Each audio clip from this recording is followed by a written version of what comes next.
नमस्कार दोस्तों, मैं आचार्य वसुधा बहुत बहुत स्वागत अभिनंदन करती हूँ आप सभी का आपके अपने YouTube चैनल गुरु सप्तऋषि ज्योतिष शिक्षण संस्थान पर। दोस्तों, आज के वीडियो में मैं आपसे बात करने वाली हूँ सूर्य ग्रहण के बारे में। बहुत सारे लोग परेशान हैं, बहुत सारे लोग इस समय इस असमंजस में हैं कि क्या ये सूर्य ग्रहण इसका भारत पर असर होगा या नहीं होगा। तो दोस्तों, मैं सबसे पहले आपको ये समझा दूं कि ये एक भौगोलिक घटना है।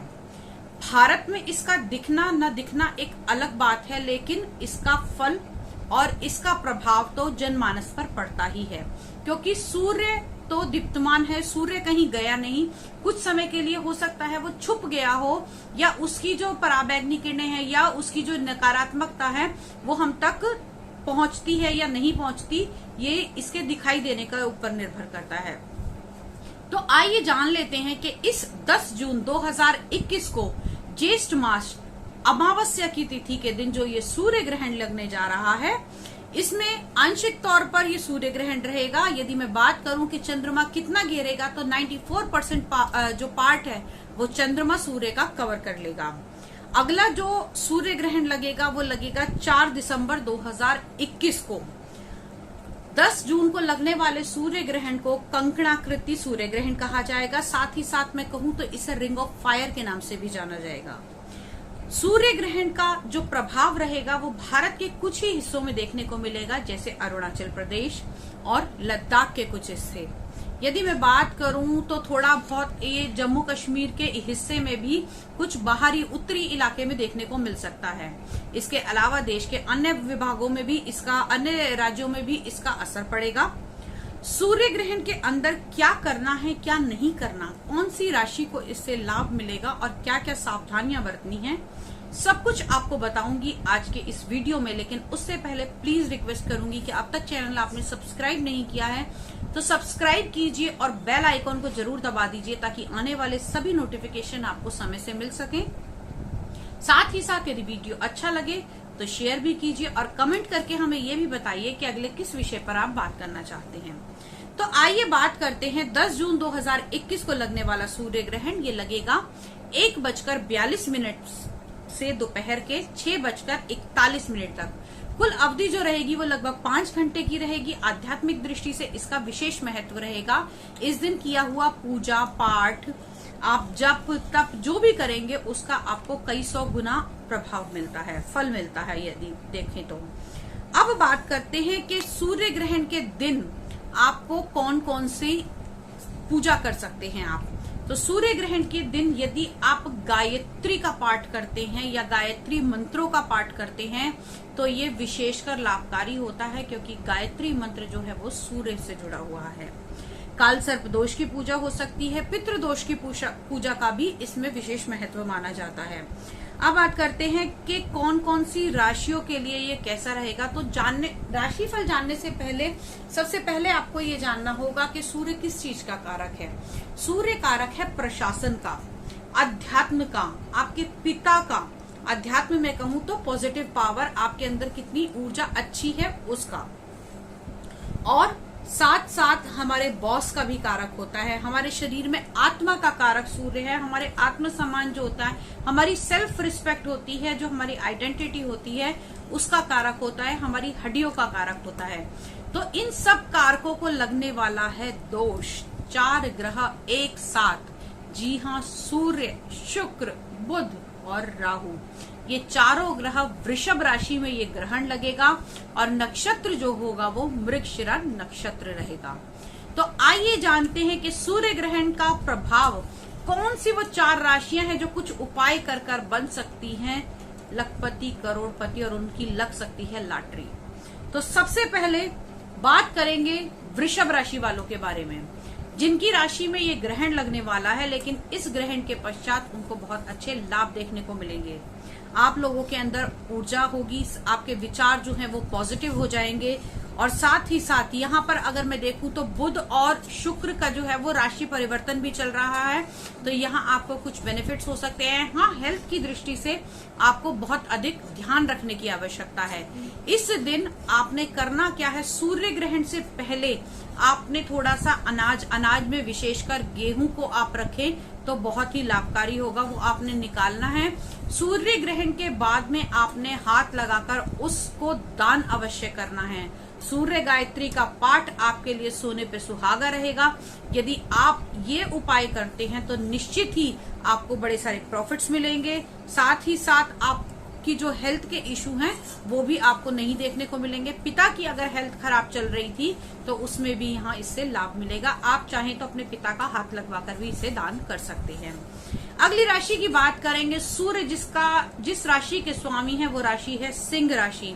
तो सिंह राशि वाले जातकों की यदि मैं बात करूं तो सिंह राशि वाले जातकों के दशम भाव में ये सूर्य ग्रहण पड़ने वाला है। यहाँ आपको विशेषकर विनम्रता से भाव लेना होगा। साथ ही साथ कम्युनिकेशन आपका जो है वो आपको बहुत अच्छा करना होगा। धन के लाभ इस समय मिलेंगे। साथ ही साथ कुछ प्रॉफिट्स भी आपको हो सकते हैं। आपको आपकी माता का सुख मिलेगा इस समय में। और यदि मैं बात करूं कि आपने करना क्या है तो यहाँ आपको विशेषकर अपने जो अनयूज्ड जूते चप्पल हैं आपने उनको दान कर देना है। जी हाँ, कहते हैं सूर्य ग्रहण के बाद यदि आप अपने अनयूज्ड जूते चप्पल दान करते हैं तो वो बहुत अधिक शुभकारी माना जाता है। अगली राशि की बात करते हैं कन्या राशि। जी हाँ, कन्या राशि वालों को इस समय में यदि मैं बात करूं तो दान आपके लिए बहुत विशेषकर रहेगा, क्योंकि ये आपके भाग्य भाव में लगने वाला है और यहाँ कहीं ना कहीं आपके भाग्य की बढ़ोतरी होगी। और अगर मैं बात करूं तो यहाँ धर्मा कर्मा लग्नाधिपति राजयोग भी बनेगा इसी समय में। तो आप यदि अपने भाग्य की उन्नति चाहते हैं या आपकी कोई ऐसी डील रुक गई थी या कहीं ना कहीं आपको कोई ऐसी मैं कहती हूँ आपने टेंडर भरा हुआ था जो अब तक नहीं मिल रहा था, क्योंकि यहाँ पे सूर्य जो है वो सरकार का कारक भी है और जैसे ही राशि परिवर्तन करेगा तो इसके लाभ आपको देखने को मिलेंगे। सूर्य आपके दशम भाव के अंदर आ जाएगा तो यहाँ से आपको बहुत अच्छे प्रॉफिट्स मिल सकते हैं। आप इस दिन दान करें जितना अधिक हो सके। साथ ही साथ दान में आपको क्या करना है, यदि आप कोई पूजन की सामग्री दान करते हैं तो बहुत अच्छा है। यदि आप वो भी नहीं कर सकते तो अपने कपड़े दान कर सकते हैं, आप अपने वस्त्र दान कर सकते हैं।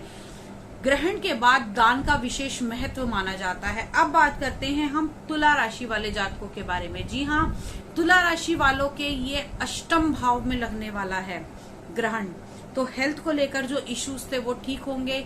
यहाँ तुला राशि वालों के लिए अष्टम भाव से अगर मैं बात करूं तो तुला राशि वाले जातकों के लिए अगर वो किसी भी काम को डीप स्टडी करके रिसर्च करके उस बात को उस काम को अच्छे से एनालाइज करके डिसीजन लेंगे तो आपको बड़े ही अच्छे लाभ प्राप्त होंगे। आपको धन के लाभ प्राप्त हो सकते हैं। आपकी स्टडी का अगर कुछ कर रहे हैं तो उसमें भी आपको लाभ मिल सकते हैं। और साथ ही साथ तुला राशि वालों को धन के लाभ मिलते हुए भी दिखाई दे रहे हैं। यहाँ से सीधी दृष्टि जो रहेगी वो आपके सेकंड हाउस पर रहेगी और आपके कुटुंब के साथ भी जो आपके रिश्ते थे वो सुधरते हुए दिखाई देंगे। अब बात करते हैं हम अगली राशि वालों के बारे में। ये हमने आपको 4 राशियां विशेषकर बताई, जिसमें वृषभ राशि, सिंह राशि, कन्या राशि और तुला राशि को हमने लिया। ये कुछ 4 राशियां हैं जिसको ये विशेष उपाय करने हैं। बाकी अगर मैं सभी के लिए कुछ उपाय करने के लिए कहूं तो आप लोग इस दिन दान विशेष कर सकते हैं। अन्न का दान इस समय महत्वपूर्ण माना जाता है, भोजन का दान इस समय महत्वपूर्ण माना जाता है। अब बात कर लेते हैं कि क्या क्या आपको सावधानियां बरतनी हैं। कहते हैं सूर्य ग्रहण के दौरान चाकू, कैंची और किसी भी काटने वाली चीज का प्रयोग नहीं करना चाहिए। सूर्य ग्रहण के दौरान या चंद्र ग्रहण के दौरान हमें कुछ भी खाना पीना नहीं चाहिए।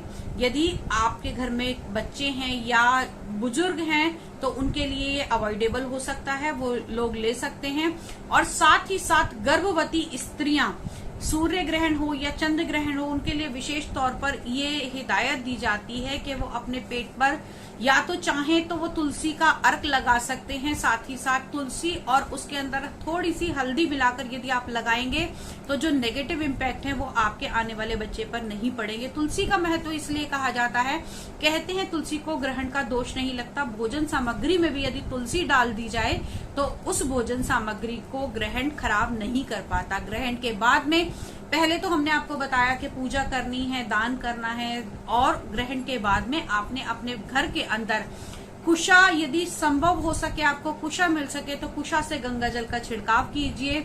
घर के अंदर आप हैं तो नहाइए, कपड़े धोइए, अपने सारे कपड़ों को वॉश करके बाहर डालिए और घर की सफाई अवश्य कीजिए। ग्रहण के बाद में भगवान की पूजा का भी विशेष महत्व माना जाता है।